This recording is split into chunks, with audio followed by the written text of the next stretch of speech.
নমস্কার, সবাই কেমন আছেন? আশা করি সকলে ভালো আছেন, আমিও ভালো আছি। রান্না করব শুকনো শিমের বীজ দিয়ে চিচিঙ্গার খুব সুন্দর একটা রেসিপি। আর আমাদের বাংলা ভাষায় চিচিঙ্গার ঘোঁটা বলে। শিমের বীজটাকে প্রথমে ভেজে নিয়ে তারপরে ওইটাকে খোসা ছাড়িয়ে তারপরে এখানে চিচিঙ্গা নিয়ে নিলাম। এখানে এই চিচিঙ্গাটা দিয়েছে আমাদের গ্রামেরই একটা মামি।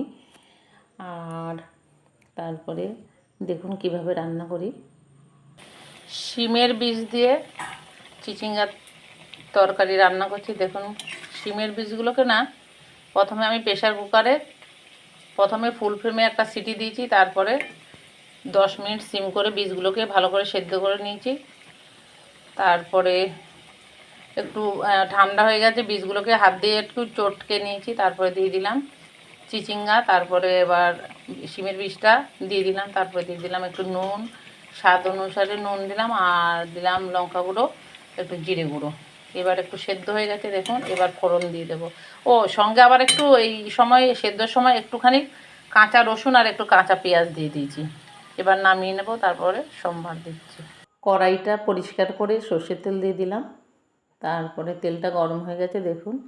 এবার দিয়ে দেবো বড় থেকে 2টো পেঁয়াজ আর একটা রসুনকে থেতো করে দিয়ে দিলাম।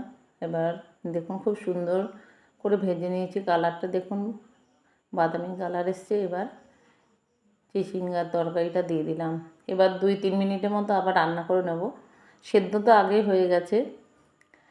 দেখুন দেখতে যেমন সুন্দর হয়েছে, খেতেও কিন্তু ভীষণ ভীষণ ভালো হয়। আর আমার কাছে আমাদের অনেক বন্ধুই আমার কাছে এই তরকারি রান্নাটা রেসিপি জানতে চেয়েছিল, ওর জন্য আমি আরও দিলাম। একবার এইভাবে রান্না করে দেখবেন, ভীষণ খেতে ভালো। ভালো লাগলে একটা লাইক করবেন, কমেন্ট করবেন। আর আমার ইউটিউব চ্যানেলের নাম কৃষ্ণা রান্নাঘর। আমার চ্যানেলটিকে সাবস্ক্রাইবও করে নিতে পারেন, তাহলে সবার আগে আপনাদের কাছে আমার নতুন নতুন রান্নাগুলো পৌঁছে যাবে। সবাই ভালো থাকবেন, সুস্থ থাকবেন। ধন্যবাদ সবাইকে।